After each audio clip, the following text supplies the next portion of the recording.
I'm stranded. I'm literally stranded overseas. Holy shit. Okay. Hello, Mother Huckers. You are perched precariously on a cushion. My microphone is being a little bit tricky. So I just thought, you know what, you can't keep making excuses. You have a phone, you can make videos. So, here I am. What is that?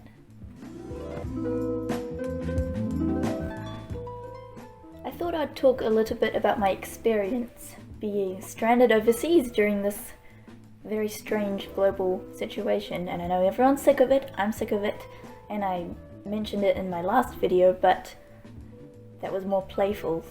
There have been some other consequences to this which I never really anticipated. I've mentioned before that I'm hanging out in Norway for what I thought would be 2 months until the whole situation happened. Emirates cut off all routes to New Zealand until June 30th. So basically July is when I can go back to New Zealand, and then most likely there will be restrictions for people returning, so I will probably need to hang out in one of the government created quarantine facilities for 14 days. So that means I probably won't see my family and friends until mid-July, which is very bizarre and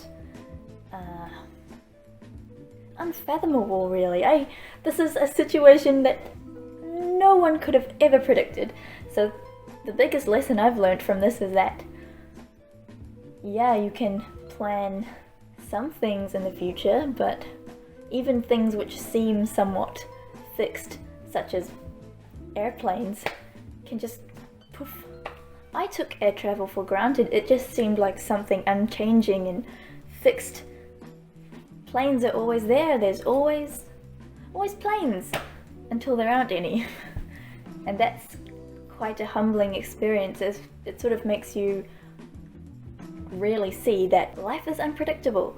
Impermanence is the only constant. And so we kind of have to learn how to be flexible around these situations. Since I'm a New Zealand citizen, I'm able to hang out in the Schengen regions, so that's Norway, Sweden, Germany, Portugal, I think? I don't know, just a bunch of countries which have an agreement that you can reside in any of these places for up to 3 months within a 6-month period. So I could spend 5 days in Sweden and the rest of my 3-month allocation in Denmark if I wanted to, but if I step over that line, then that's a violation of my visa. There is literally no option for me to get out back to New Zealand at this point. So there have been some Schengen visa, there's some leeway with my visa situation, so I won't get penalised for it. There's literally nothing I could do except swim back to New Zealand, and at the moment they're in level 4 lockdown, which will soon be reduced to level 3. Still, I don't want to hang out there, everyone's inside. I'm just trying to enjoy my time here, since I will be spending a lot more time here than anticipated. Aside from being stranded, I only have a suitcase of items, most of which are winter things. I brought 0 dresses, so that is a shame because I enjoy wearing dresses. I enjoy being girly.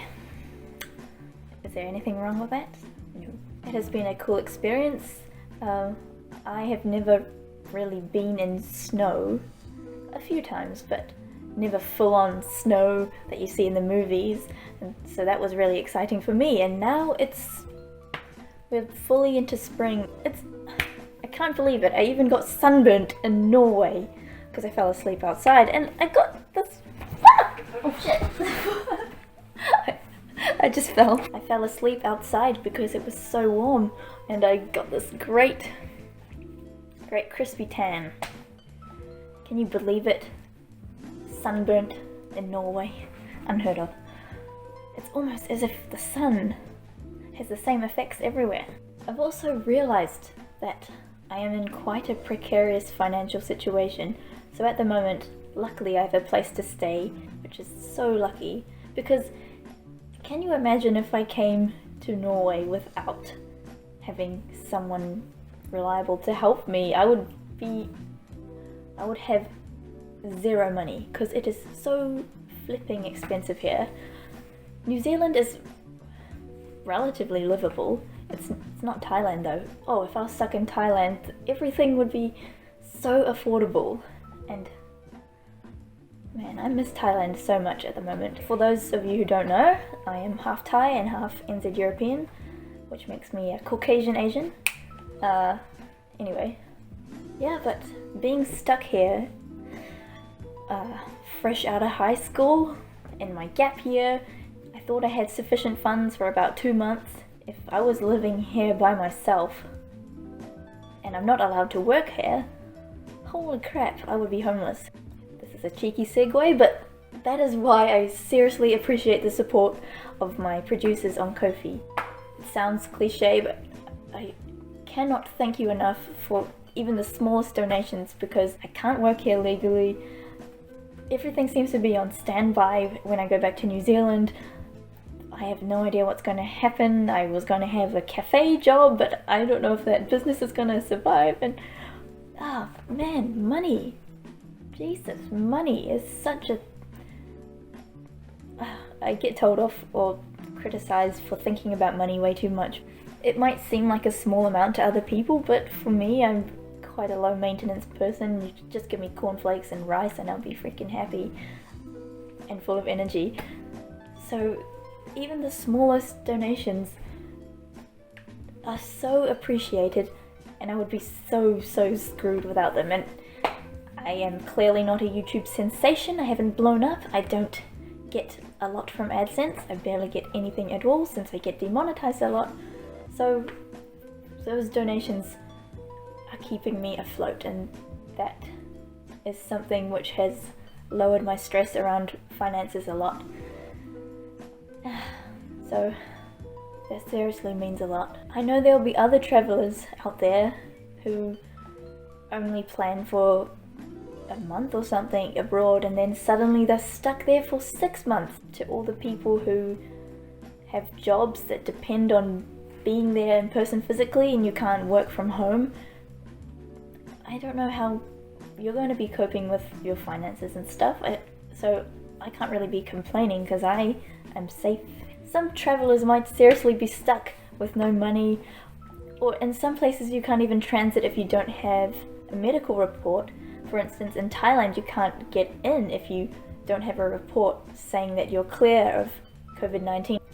Except the problem is it is quite difficult to get tested for it. So yeah, you could be stuck in transit somewhere, or you could be running out of money, and God. So, you know what? I can't complain. I can't complain. I'm so lucky. And not to mention the people who actually have the virus and are dying, and have had family and friends that have died from the virus. That's horrible. I'm sick of talking about this. Why am I talking about it? But one thing that has come to my attention during this whole situation is not necessarily the pandemic side of it, but it is I am not as independent as I want to be. And I know, what a shock to everyone else. Oh my god, she's 18 and she's not independent, she doesn't have her life together, and she doesn't have her own house and everything. Oh my god, boo-hoo. And I know it's unrealistic for me to want to be fully independent because I'm fresh out of high school, you know? I'm basically a baby. And that is so agitating to me because I just want to fast track and get to some level of security and serious independence, but you don't get that without working hard. And that is, it's one of those frustrating things where I realize that I need to be patient because I am young, and that just comes with the territory. But also, I see other people who are young and they make it. Well, I have company, people are coming back, and I hate filming in front of people. Let me know how you guys are getting along with this whole situation. If anyone else is stranded overseas, how are you doing?